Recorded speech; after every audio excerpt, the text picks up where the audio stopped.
Well, hello. I've been teasing a few of my friends on Facebook recently with some posts.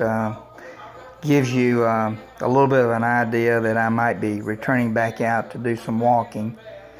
So I thought I'd make an impromptu video, and I'm going to have to probably stumble through this, but hey, I've stumbled through life, so this ought to be a piece of cake. It's been about 2 years now since I hiked on the Appalachian Trail with a couple of friends. And it's been 4 years since I did my walk down the Southern California coast from San Francisco to San Diego and then east to Acatilla. It's been 8 years since I did my bicycle ride from St. Augustine to San Diego. And it's been 9 years since I thru-hiked the Appalachian Trail. So I have been getting pretty antsy. I had surgery about maybe 2.5 years ago, 3 years ago. So I'm ready to return back out and do some things and see if it's going to really be that big of a challenge. And if it all works out, I'll be smiling. And if not, hey, the worst thing that can happen is I can come back home. But I'm planning on leaving tonight and heading for Natchez, Mississippi. Probably not many people have heard of it, but I thought I would show you where I'm going to be doing my walk. It's called the Natchez Parkway. It's 444 miles long, runs from Natchez, Mississippi to Nashville, Tennessee. It's an historic route. Settlers 200 years ago used to bring their goods from Tennessee, or take their goods from Tennessee down to Mississippi, and the only way they could get back home was to walk. They floated down on the Mississippi River, sold all their goods, even sold the wood on their flat-bottom boats, and then started walking back home.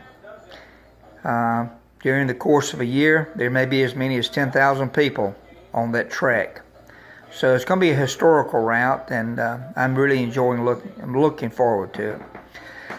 Show you a few things that I bought. I got a new wide rim hat. The first time I've had one of those. I'm used to wearing just a ball cap, but I'm still going to carry it. Got a couple of Nalgene water bottles.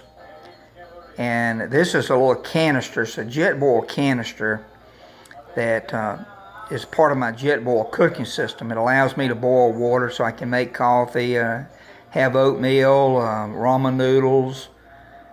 Just a lot of options I can do with this thing right here. In this bag, I've got some toiletry items, some wet wipes, just different things that I'll need. And then also in this bag are these little things right here. They look like mints, but once you wet them, they just implode. They open up and turn into a little rag. And I had a friend that gave me about 30 of these things. They're so light, so I just threw them in the bag, and boy, they'll come in handy. I've got some sunscreen because I know it's going to be hot. Got some antiperspirant. And then, of course, I've got lip gloss. I've got some mosquito spray. This right here is called Aquamire. It's a two-part purification system, a part A and a part B, where you mix it into your water and it kills all the bacteria. In case I have to get some water from an unfamiliar source. I went today and picked up some potassium to replace what I'm going to lose with all the sweating. Got some mold skin. I went and also got a poncho. Instead of getting a rain suit, I decided I'd just go with a lightweight poncho for the days that it may rain. This, of course, is an iPod where I can listen to podcasts and music along the way. And I've already got a bunch of songs and so forth downloaded on it. And then I've got an external battery charger. This is probably the most important piece of equipment for me at my age. It's called a spot. And the spot is a GPS system. It will allow me to be able to send a signal to anyone in case I find myself in an emergency situation. It operates off satellite, so as long as I've got a clear view of the sky, I'll be able to reach people. It has an SOS button on it. You can flip that little SOS lid and you can get help. I also can choose up to 10 people to send texts and emails to at the end of every day, and it creates a link and it lets them tap into it, and they can find out exactly within just a few yards of where I'm actually spending the night.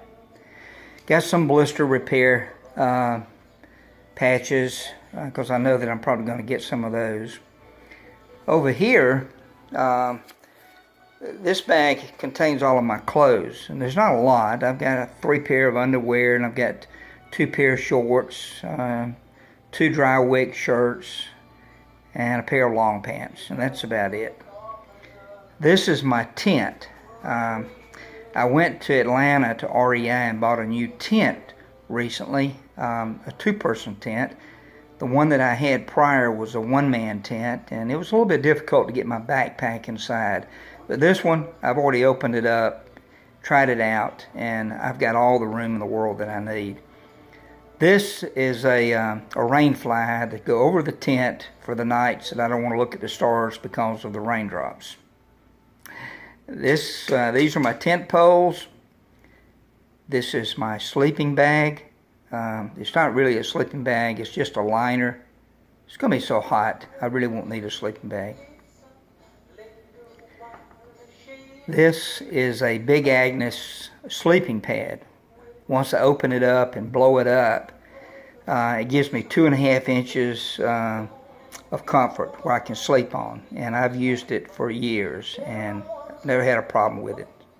I really do enjoy it. I used to could blow this thing up with about 50 breaths, but it's going to be interesting to see how many it takes me to do it now that I've gotten a little bit older. This bag here is my food, and inside here I've got little packs of Spam, a lot of tuna packs, ramen noodles, pepperoni. I've got oatmeal, honey buns, pretty simple stuff. And I'm hoping that I'll be able to replenish along the way with some different stores that I'll come to. Again, my clothes bag. This is a rope where I can hang my food at night if I feel like I need to because of raccoons and so forth. This little thing here is my, well, the best way to describe it is a do not mess with bin Ziploc bag. I've got things in there that hopefully will protect me. This bag is going to be for my electronics, for my cell phone, charger, batteries, and so forth. And of course, this is my backpack that I use on the Appalachian Trail, and hanging to the right is a rain fly for it in the event of rain. And I'd like to get a new backpack at some point. The ULA Circuit is what I really want, but I'm going to wait a while on that. And then, of course, my new tennis shoes, the Brooks Ghost 10. I hope they get me all the way to Nashville, Tennessee without one blister. All right, well, I just thought I'd bring you up to date on what my plans are. I'll post a few pictures along the way, maybe a couple of videos, and who knows, I may go all the way, but if I don't, hey, it's the effort that matters. Tag along. Bye.